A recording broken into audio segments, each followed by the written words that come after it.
and let's move away from that conversation and once again cut across to Viksit Uttar Pradesh at 2047 event where PM Modi is now sharing his thoughts. चाय बेचने वाला भी UPI का इस्तेमाल करता है।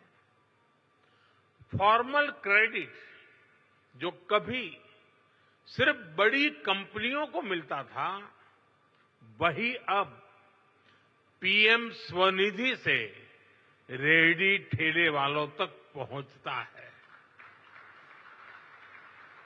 साथियों, ऐसे ही गवर्नमेंट ई मार्केटप्लेस यानी जैम है। एक समय था, अब सरकार को कोई सामान बेचना और बड़े प्लेयर्स के बस की बात, उन्हीं के कब्जे में था एक प्रकार से। लेकिन आज जैम पोर्टल से करीब 25 लाख सेलर्स और सर्विस प्रोवाइडर्स उससे जुड़े हुए हैं और सरकार को सप्लाई का काम कर रहे हैं। ये छोटे छोटे ट्रेडर्स हैं, उद्यमी हैं, दुकानदार हैं, जो भारत सरकार की जरूरत के हिसाब से वो सीधे अपना सामान भारत सरकार को बेच रहे हैं और भारत सरकार खरीद रही है। आप हैरान रह जाएंगे कि अब तक जेम के माध्यम से भारत सरकार ने 15 लाख करोड़ रुपए का सामान या सर्विस खरीद चुके हैं।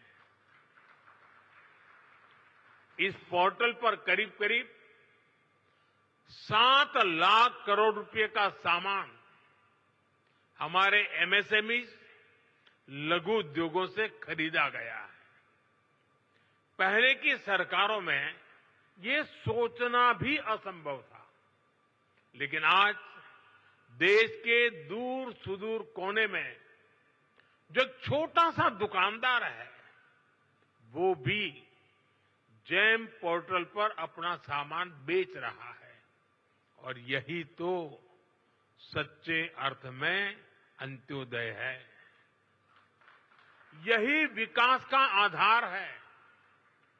साथियों, आज भारत 2047 तक विकसित होने के लक्ष्य की ओर आगे बढ़ रहा है।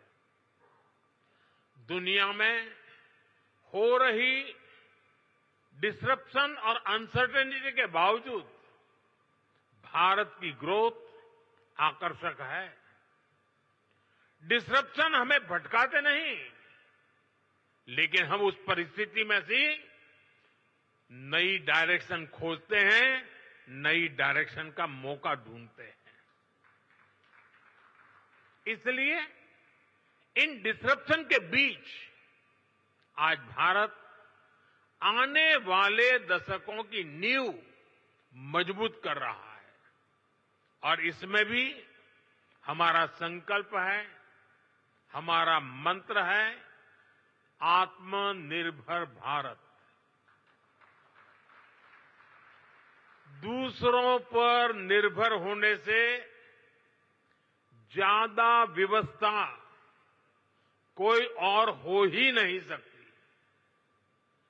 बदलती हुई दुनिया में जो देश जितना ज्यादा दूसरों पर निर्भर रहेगा, उसकी ग्रोथ उतनी ही कॉम्प्रोमाइज रहने वाली है। और इसलिए भारत जैसे देश को किसी पर निर्भर रहना अब मंजूर नहीं है।